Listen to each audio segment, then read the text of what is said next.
Pernah gak sih, kamu mikir, kenapa sosok ibu selalu punya tempat yang beda di hati? Padahal kadang ibu cerewet, ngingetin makan, nyuruh istirahat, marah kalau kita pulang terlalu malam. Dulu mungkin terasa biasa aja bahkan kadang bikin kesal. Tapi anehnya, semakin dewasa, kita malah mulai kangen hal-hal kecil itu. Kangen ditanyain, udah makan belum? Kangen diomelin karena tidur terlalu malam. Karena ternyata, gak semua orang peduli setulus ibu. Dan hidup pelan-pelan ngajarin kita satu hal.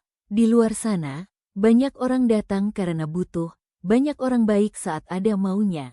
Tapi ibu beda, dia tetap sayang. Bahkan saat kita lagi gagal, lagi gak punya apa-apa, lagi bikin kecewa. Ibu tetap jadi orang pertama yang khawatir. Kalau kita sakit, ibu panik. Kalau kita sedih, ibu ikut kepikiran. Bahkan seringkali, ibu lebih sakit melihat anaknya menderita. Dan hebatnya lagi, ibu jarang mengeluh. Padahal hidupnya gak gampang. Bangun paling pagi, tidur paling akhir, mikirin rumah, mikirin kebutuhan keluarga. Kadang badannya capek, kadang hatinya juga lelah.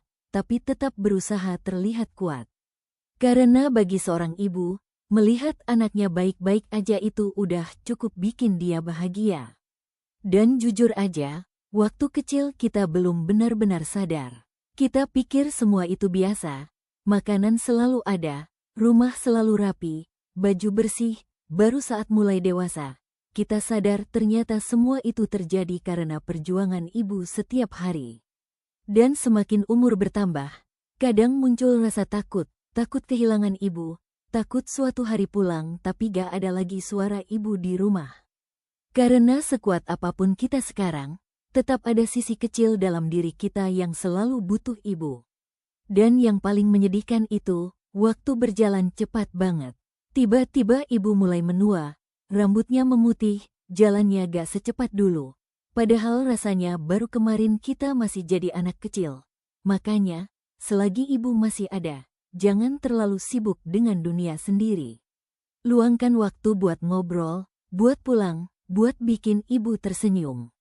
Karena nanti, saat ibu sudah gak ada, kita baru sadar, ternyata cinta paling tulus dalam hidup selama ini datang dari seorang ibu.